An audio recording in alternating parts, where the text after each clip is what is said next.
In my previous lecture, we derived expression for potential at a point due to a single particle. In this lecture, I am going to derive an expression for potential at a point due to number of particles. For this purpose, look at this diagram. This is my reference coordinate system. I am considering a point P which is at a distance rp and a particle of mass m1 which is at a distance r1 from origin. If you wanted to find out what is the potential at P, from the expression for potential at a point P, Vp is equal to minus Gm, which is m is here m1 divided by distance. Which distance I should consider? The distance of P from m1, that is rp1. Now let us extend it to another particle. If there is another particle, let me call it as m2, whose position vector is r2. Then I want to find out potential at point P due to m2 also, that is this one, which I call it as rp2. Then due to 1. Similarly, at P due to 2, Vp2 is equal to what I can write? Minus G m2 divided by rp2. So on, if I generalize it for nth particle, potential at point P due to nth particle is equal to what I can write? Minus G into mass of nth particle divided by distance of P from nth particle, rpn.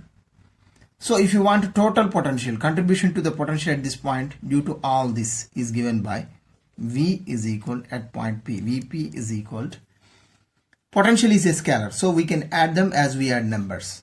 So all through this G is constant, I am pulling it here, G outside, minus G into Vp1 is m1 divided by rp1 plus Vp2 is m2 divided by rp2 plus so and so due to nth mass contribution mn divided by rpn.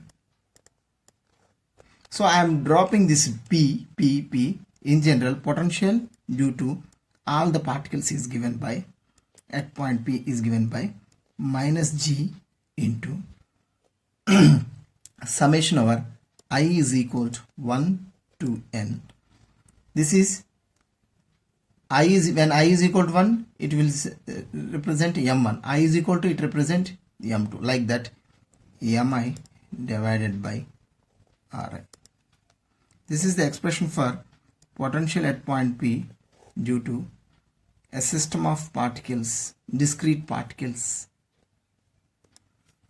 So just now we derived the expression for potential at point P due to discrete mass, that is number of point-like masses. Instead of point masses, what if the mass is continuously distributed? That is, to understand this, I am considering this example. Let's assume that here there is a rod of length L. Length of the rod is L. And its mass is m. I wanted to find out the potential at a point P which is at a distance d from the center of rod. The distance of this point P with respect to the center of rod, I am taking it as d. D from the center of rod.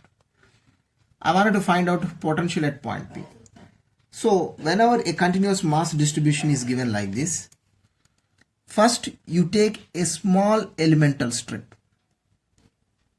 Let me call, as the mass is lying along the x-axis, let me call this thickness I am taking as dx. After taking this, first you should define a parameter known as linear density, lambda. How mass is changing with the length? dm divided by dl. Lambda is defined as dm by dl. If you integrate it, it is nothing but m divided by l, mass per unit length, m by l, which is nothing but dm by dl. If it is one-dimensional object, this is for one-dimensional object. And for a two-dimensional object, we should define sigma. What is sigma? Mass per unit area, dm by dA, which is nothing but total mass m divided by total area A. It is for two-dimensional object. And another parameter is rho, density. This is defined as mass per unit volume, dV. This V is volume, which is nothing but total mass divided by total volume. This is for three-dimensional object. So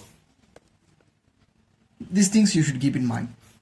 So here the particle, the given system, that is the rod, is one-dimensional object only.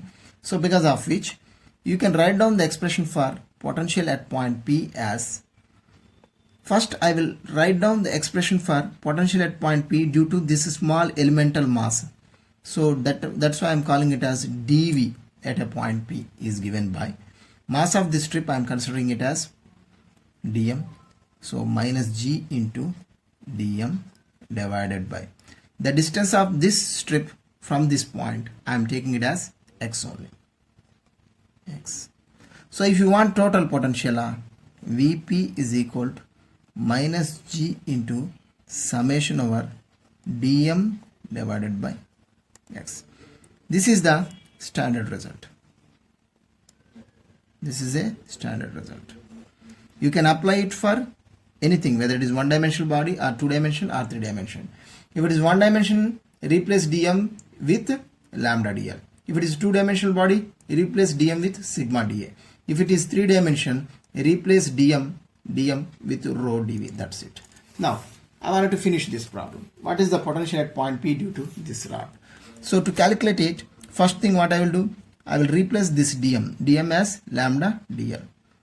So dm is equal to lambda into, as mass is lying along the x-axis, there's this length element which I consider is dx. This dl I am writing it as dx only, lambda dx. So if I substitute back into this expression, Vp is equal to minus g into summation over this lambda. If it is constant, density is constant, you can pull it outside the integration, lambda into dx divided by x. Next, setting the limit of integration. This rightmost end is at a distance from here to here I want to calculate.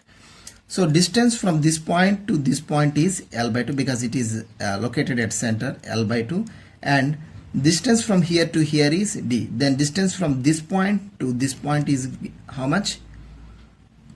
D minus L by 2. So the lower limit is D minus L by 2. You should keep on adding all these strips. After coming up to this end, total length of the rod is finished. So because of which this end is at a distance from here to here is D. This small distance is L by 2. This distance is L by 2. So the rightmost end is going to be what distance? D plus L by 2. Okay. So now how to carry out this integration process?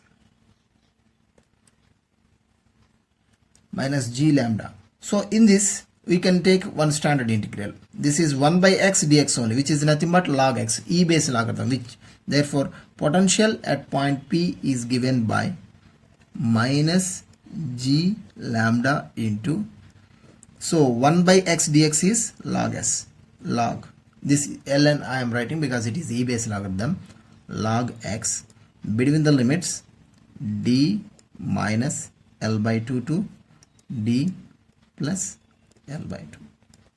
Therefore potential at a point P due to the rod is given by Vp is equal to minus g lambda into upper limit log of d plus L by 2 minus lower limit log of d minus L by 2. Log a minus log b, you can write it as log A by B. Therefore, potential at point P is equal to minus G lambda into log of D plus L by 2 divided by D minus L by 2. This is the expression for potential due to a rod.